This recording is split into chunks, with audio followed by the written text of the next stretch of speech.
KP classes dedicated to excellence. Hello students, welcome to KP classes. This is me Samriddhi Nolakha and welcome back to our crash course in which we are going to revise entire syllabus of history and political science. And अगर अभी तक आपने हमारे previous lectures नहीं देखे हैं, don't worry, check out the description box. उसमें आपको हमारी दोनों ही subjects की playlist का link मिल जाएगा. You can also join us on Telegram, WhatsApp, follow us on Instagram for daily quizzes, informative videos and boards and CUT की regarding कोई भी information आती है सबसे पहले आप वाकिफ रहेंगे. एंड ये इन सभी के लिंक्स, इन सभी प्लेटफॉर्म के लिंक्स आपको हमारे डिस्क्रिप्शन में मिल जाएंगे. So let's get started. You can download our app for free material. जो इन सभी लेक्चर्स के पीडीएफ्स हैं, स्टडी नोट्स हैं, it is available on our app free of cost. KP class exam prep app. और अगर आप iOS यूजर हैं तो वो क्लास प्लस ऐप के नाम पे आपको मिलेगा. क्या करना है, डाउनलोड करना है, अपने क्रेडेंशियल्स डालने हैं, फ्री मटेरियल पे क्लिक करेंगे. In the document section you will be getting all the study notes and free material absolutely free. So let's get started with the part 2 of this chapter. And we were doing in the last class recent developments of Indian politics. आज part 2 में हम इस chapter को totally खत्म कर देंगे. Before that आप अपनी CVT की प्रिपरेशन भी हमारे साथ जुड़ के कर सकते हैं in just 4999. कैसे? डाउनलोड आवर ऐप, अपने स्टोर सेक्शन में जाके आप ये परचेज कर सकते हैं. एंड फर्दर क्वेरीज के लिए you can call out on this number. Website check कर सकते हैं टू कोई भी क्वेरी अगर आप हो तो आप उसको फेस कर सकते हैं. तो ये कोर्स उड़ान बैचेस हमारे सारे स्ट्रीम्स के लिए अवेलेबल है. एंड आप अपने सारे domains along with general test and language इन उड़ान बैचेस के थ्रू कर सकते हैं. और अगर आप सिर्फ जीटी टारगेट कर रहे हैं, that too is are available with our Sarthi batch in just 2999, and these are the books that you will be getting from our side. All these books contain more than 1200 MCQs. So exam देने से पहले आप कम से कम 1200 MCQs practice करके जाएंगे, and which includes previous year questions as well. देखिए सारे ही domains में ये अवेलेबल है इंक्लूडिंग जीटी एंड लैंग्वेज. सो देर किस बात की, अभी के अभी आप अपनी सीवीटी की प्रिपरेशन हमारे साथ जुड़ के कर सकते हैं. So let's get started. So India adopted new economic policy जिसे स्ट्रक्चरल एडजस्टमेंट प्रोग्राम भी कहते हैं. किसने किया था? Finance minister Manmohan Singh. Who was the prime minister at that time? PV Narasimha Rao. So main features क्या थे? Liberalization, privatization, globalization, modernization. Basically इसको क्या बोलते हैं? LPG reforms. Secondly Mandal issue. Janata government ने इस कमीशन को 1 जनवरी 1979 जब first time Janata government came into power, उन्होंने मंडल कमीशन को क्या करा था? स्टैब्लिश करा था. तो ये क्या था? चीफ मिनिस्टर बिंदेश्वरी प्रसाद बीपी मंडल जी ने इसको कॉन्स्टिट्यूट करा. एंड अपनी रिपोर्ट इन्होंने नेक्स्ट 10 इयर्स 1980 में भेजी थी. एंड उसके बाद ही इसकी इंप्लीमेंटेशन फॉलो होना शुरू हो गई थी. Most important recommendation of Mandal commission क्या दिया था? 27% सीट्स गवर्नमेंट जॉब्स में किसके लिए रिजर्व होंगी? ओबीसीज के लिए. अदर बैकवर्ड क्लासेस के लिए ये सेपरेटली रिजर्व करी दी जाएगी. तो Christopher Jaffrelot call the emergence of OBC as a silent revolution. Simply MCQ में पूछा जा सकता है. सो वीपी सिंह ने जब नेशनल गवर्नमेंट को क्या करा था, जब वो पीएम बने थे, तब इन्होंने डिसाइड किया कि हम इन इम्प्लीमेंटेशन को क्या करेंगे, इन रिकमेंडेशंस को इम्प्लीमेंट करना शुरू करेंगे. And the government declared that there should be a 27% reservation for OBC in the government jobs. Student belonging to upper caste started protest against this decision and case भी file हुआ था जिसे popularly कहा जाता है इंदिरा साहनी केस. नेक्स्ट, उसी time पे Dalit politics का भी इमर्जेंस होना शुरू हुआ. 1978 की बात करें, backward and minority class employment federation was formed. This organization supported the political rights ST, SCs and minorities. 1981 की बात करें, काशी राम ने क्या बनाया था? दलित शोषित समाज संघर्ष समिति बनाया था. एंड अगेन उन्होंने बहुजन समाज पार्टी भी बनाई थी. कब? 1984.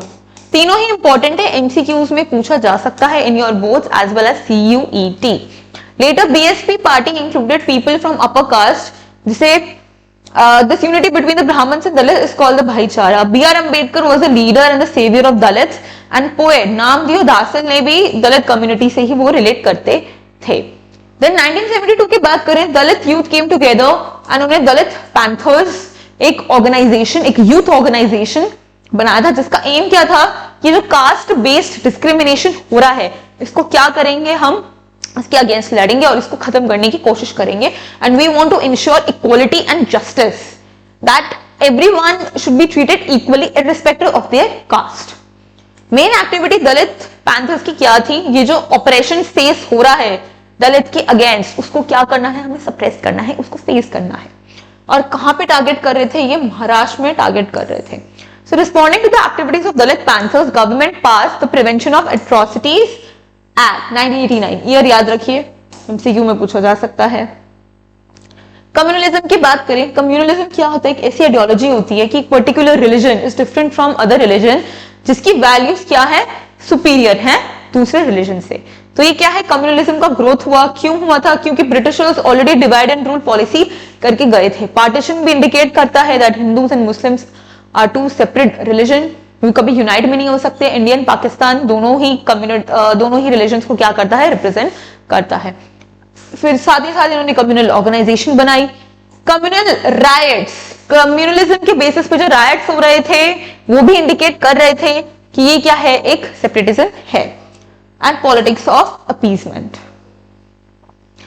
फिर मेजरली अयोध्या डिस्प्यूट, कम्युनलिज्म को और ज्यादा इन्होंने क्या करा, कम्युनलिज्म को और ज्यादा वो राइज कर रहा था। Fine.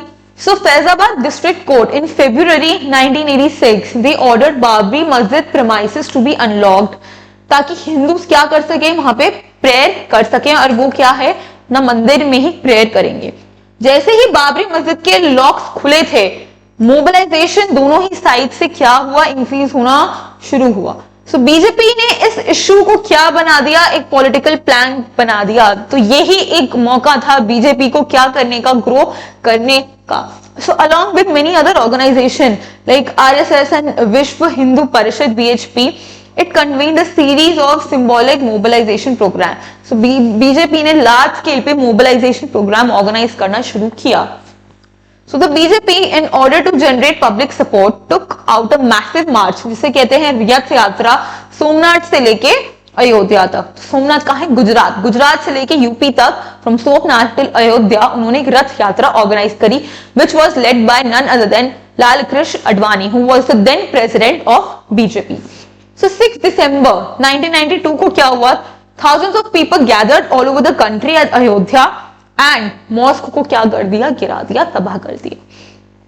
And 9 November 2019, a 5-judge bench of the Supreme Court led by the ex-Chief Justice of India, Ranjan Gogoi, delivered a historic judgment कि अब हम यहाँ पे क्या बनाएंगे, हम यहाँ पे राम मंदिर दोबारा कंस्ट्रक्ट करेंगे। इसी के चलते ही फरवरी एंड मार्च 2002 में large scale violence against the Muslim took place in Gujarat, जिसका रीजन क्या माना जाता है, जब ट्रेन अयोध्या से वापस आ रही थी, कर सेवक वो लोग थे जिन्होंने टेंपल की कंस्ट्रक्शन में क्या करा था, हेल्प कर रहे थे। ठीक है, सो उसको आग लगा दिया गया और ऐसे माना जाता है कि यहाँ पे मुस्लिम्स का हाथ था इस ट्रेन को आग लगाने में। एंड एज अ रिजल्ट यहाँ पे गुजरात में, गोधरा में इन्होंने लार्ज स्केल वायलेंस मुस्लिम्स के अगेंस्ट करा and this led to the Gujarat riots of 2002।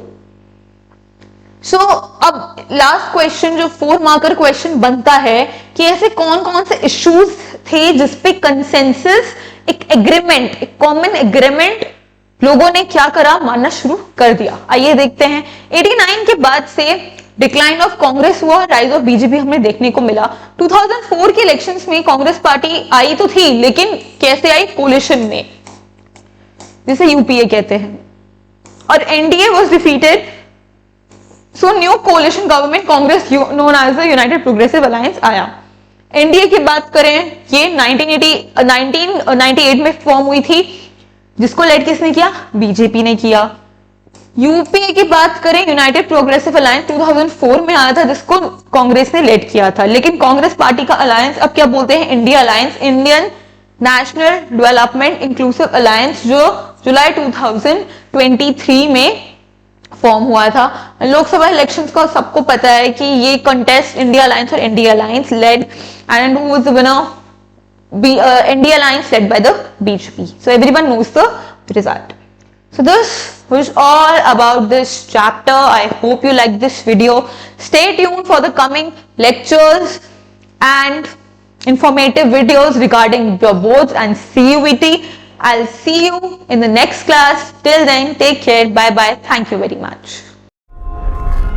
KP classes dedicated to excellence.